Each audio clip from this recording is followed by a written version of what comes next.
আসসালামু আলাইকুম রহমতুল্লাহ। অভিনন্দন জানানো নিয়ে আওয়ামী লীগ এসব কি করছে, সরকার কোন পর্যায়ে এসেছে দেখুন। আওয়ামী লীগকে অভিনন্দন ক্রয় করছে বিএনপি, কিন্তু সেরকম অভিযোগ করছে। দর্শক, আওয়ামী লীগ অভিনন্দন নিয়ে রাজনীতি করছে।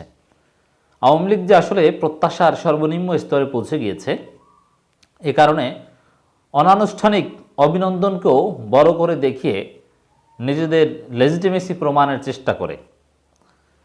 আর বিএনপি অভিযোগ করছে যে বিভিন্ন জায়গা থেকে অভিনন্দন ক্রয় করছে, টাকা পয়সা খরচ করে অভিনন্দন আনছে।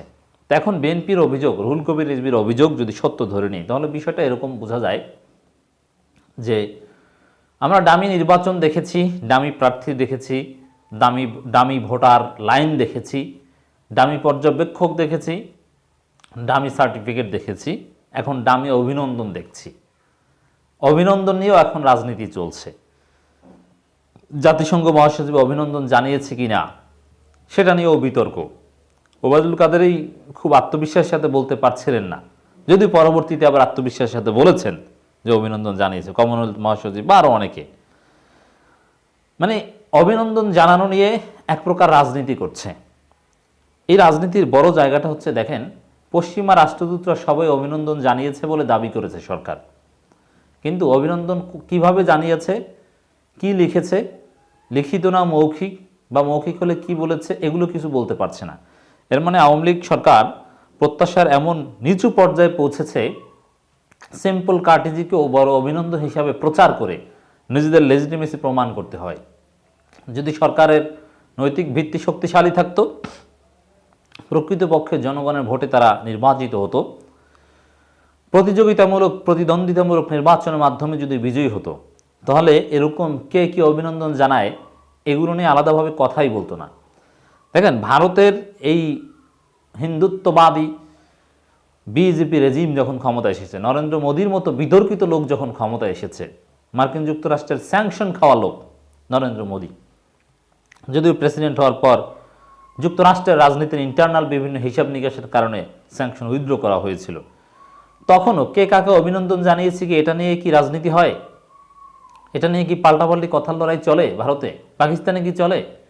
এমনকি মালদ্বীপে কি চলেছে? পৃথিবীর কোথাও ওই অভিনন্দন কে জানিয়েছে কে জানায়নি, অমুকে অভিনন্দন জানিয়েছে অথচ প্রমাণ নেই, আবার বিপরীত দল বা বিরোধী দল বলবে যে অভিনন্দন ক্রয় করছে টাকা দিয়ে, এগুলো নিয়ে এরকম রাজনীতি দেখা যায় না। এটা বাংলাদেশি। এর মানেই নৈতিক ভিত্তি এবং প্রত্যাশা কতটা নিচ পর্যায়ে চলে আসলে এই ধরনের রাজনীতি করতে হয়। আওয়ামী লীগকে এখন সেই ধরনের রাজনীতি করতে হচ্ছে, কিছু করার নেই, একেবারেই সর্বনিম্ন স্তরে পৌঁছে গিয়েছে। সরকারকে অভিনন্দনে হিংসায় জ্বলছে বিএনপি, ওবায়দুল কাদের। বিএনপি হিংসায় জ্বলছে না, বিএনপি হিংসায় জ্বলছে এরকম কোনো আলামত আমরা দেখিনি। বরং নির্বাচন বৈধতা দেয়নি জাতিসংঘ, যুক্তরাষ্ট্র, যুক্তরাজ্য, অস্ট্রেলিয়া, কানাডা সাফ জানিয়ে দিয়েছে নির্বাচন সুষ্ঠু হয়নি, স্পষ্ট কথা।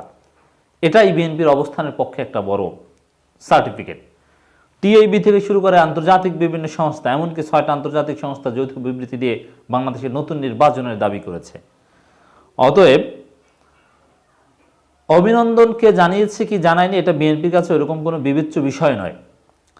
আর বিএনপি এটা ভালোভাবেই জানে যে G2G লেভেলের সম্পর্কে, দুইটা দেশের মধ্যে ডিপ্লোম্যাটিক সম্পর্ক যখন বহাল থাকে, তখন সরকারের সাথে কাজ করা বা ভদ্রতা হিসেবে অভিনন্দন জানানো আর নির্বাচন ফ্রি ফেয়ার হয়েছে কিনা সেই সার্টিফিকেট দেওয়া, এই দুটোর মধ্যে আকাশ পাতাল পার্থক্য। অতএব অভিনন্দন জানালেও নির্বাচন সুষ্ঠু হয়েছে তার প্রমাণ বা তার সার্টিফিকেট পাওয়া যায় না। অতএব অভিনন্দন জানানো নিয়ে বিএনপি কিছুই বলেনি, বরং আওয়ামী লীগ রাজনীতি করছে বলে বিএনপি জবাব দিচ্ছে। এবং কিছু কিছু অভিনন্দন অবশ্যই বিতর্কিত।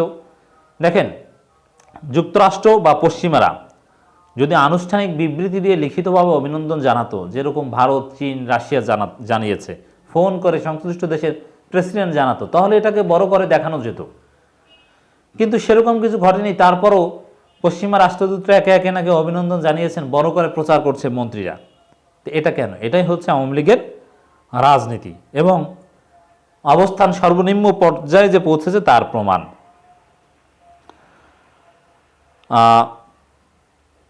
তিনি ওবায়দুল কাদের বলেন, আমরা কারো স্বীকৃতির জন্য চাতক পাখির মতো অপেক্ষা করছি, বিষয়টা মোটেও এমন নয়। দেখেন, এই কথাটা কিন্তু তাৎপর্যপূর্ণ। কোন পর্যায়ে নামলে, কত নিচে নামলে এ ধরনের কথা বলতে হয় যে আমরা কারো স্বীকৃতির জন্য চাতক পাখির মতো অপেক্ষা করছি, মানে স্বীকৃতি পাচ্ছে না, স্বীকৃতি দিচ্ছে না, স্বীকৃতি পাওয়ার সম্ভাবনা নেই, জাস্ট যতটুকু এটা স্বাভাবিক। এটা কোনো মিলিটারি গভর্নমেন্ট আসলেও এতটুকু অভিনন্দন বা এতটুকু সম্পর্ক রক্ষা হতো। এর মানে নির্বাচন ভালো হয়েছে, মানে এই সার্টিফিকেট বা এই স্বীকৃতি যে পাবে না, এটা বুঝে গিয়েই কিন্তু বলছে স্বীকৃতির জন্য অপেক্ষা করছি না। আবার কেউ কেউ বলছে আমরা কারো স্বীকৃতির জন্য ধারণা দেই না। বিএনপি ঠিকই জায়গা মতো ধরিয়ে দিয়েছে যে স্বীকৃতির জন্য বিদেশি বিদেশি ধারণা দিচ্ছে। আর স্বীকৃতি অবশ্যই দরকার আছে, কারণ বাংলাদেশ কোনো আইসোলেটেড স্টেট নয়, বাংলাদেশ একটা স্বাধীন সার্বভৌম দেশ। আর আধুনিক যুগে স্বীকৃতি প্রয়োজন, মাল্টিল্যাটারাল এবং বাইল্যাটারাল বিভিন্ন সম্পর্কের ক্ষেত্রে স্বীকৃতি প্রয়োজন। বিশেষ করে পশ্চিমারা মূল্যবোধ ভিত্তিক ফরেন পলিসি অপারেট করে, তো সেক্ষেত্রে একেবারে সুষ্ঠু নির্বাচনের মাধ্যমে ক্ষমতায় আসা, এটা কিন্তু তাদের ফরেন পলিসিতে প্রায়োরিটি দেওয়া হয়। অতএব স্বীকৃতি ইজ ভেরি ইম্পর্টেন্ট। তাহলে স্বীকৃতির জন্য অপেক্ষা করে না, চাতক পাখির মতো চেয়ে থাকে না, মানে এই কথাগুলো কেন আসছে আর কেনই বেশ স্বীকৃতি পাবে না? মানে কোনো ত্রুটি আছে, ভুল হয়েছে, নৈতিক ভিত্তি নাই, এই কারণেই তো স্বীকৃতি পাচ্ছে না। এর মানে একজন নির্বাচন কমিশনার যে বলেছিলেন যে সুষ্ঠু নির্বাচন না হলে বাংলাদেশ বিচ্ছিন্ন হয়ে যেতে পারে, তো বিচ্ছিন্ন হওয়া টাইপের কথাবার্তাই তো ওবায়দুল কাদের বলছেন যে স্বীকৃতির জন্য অপেক্ষা করি না। স্বীকৃতি পেলে তখন তো খুশিতে খুশি, বরং অভিনন্দন আনুষ্ঠানিকভাবে না, অনানুষ্ঠানিকভাবে কথার কথা অভিনন্দন হয়তো বা জানিয়েছে, তাতেই আপনারা খুশিতে গদগদ। আর স্বীকৃতি পেলে যে কি খুশি হতেন সেটা তো আমরা জানি। তো এখন স্বীকৃতি পান না বলে বলছেন যে স্বীকৃতির জন্য চাতক পাখির মতো যে চেয়ে আছি, বিষয়টা মোটেও এরকম না। এগুলো বুঝে জনগণ, না পেলে এরকম কথাবার্তা বলে, আঙ্গুর ফল টক একটা কথা আছে না, সেরকম। সরকারকে একের পর এক অভিনন্দন বার্তায় বিএনপি হিংসার আগুনে জ্বলছে। না, যারা অভিনন্দন জানাচ্ছে এরা অভিনন্দন জানাবে, এটা বিএনপি আগেও জানতো, অতএব হিংসার কিছু নাই এখানে, এ কথাগুলো ঠিক নয়। তিনি আরও বলেন, জাতিসংঘের মহাসচিব ও কমনওয়েলথের পক্ষ থেকে প্রধানমন্ত্রীকে অভিনন্দন জানানো হয়েছে। বাংলাদেশের বন্ধু রাষ্ট্র নতুন সরকারকে অভিনন্দন জানাবে, এটি স্বাভাবিক একটি প্রক্রিয়া, এটা নতুন কিছু না। হ্যাঁ, এটা নতুন কিছু না, তাহলে আপনারা এটাকে বড়ভাবে দেখেন কেন? আর জাতিসংঘের মহাসচিব বা জাতিসংঘের মানবাধিকার বিষয়ক প্রধান অথবা জাতিসংঘের মহাসচিবের যে মুখপাত্র স্টিফেন ডুজারিক বা এরা যে নির্বাচন সুষ্ঠু হয়নি বা এরকম কথাবার্তা বলেছে, সেটা আপনাদের কানে যায়নি, আর সিম্পল অভিনন্দন জানিয়েছে, সেটা বড় করে প্রচার করছেন।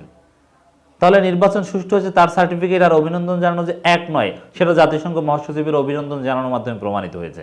কারণ জাতিসংঘের আনুষ্ঠানিক বিবৃতিতে নির্বাচন সুষ্ঠু হয়নি বলা হয়েছে। যাই হোক দর্শক, অভিনন্দন জানানো নিয়েও আওয়ামী লীগ রাজনীতি করছে এবং তাদের প্রত্যাশা অনেক নিচে নেমে গিয়েছে বলেও সিম্পল অভিনন্দনকে বড় করে দেখাতে হচ্ছে।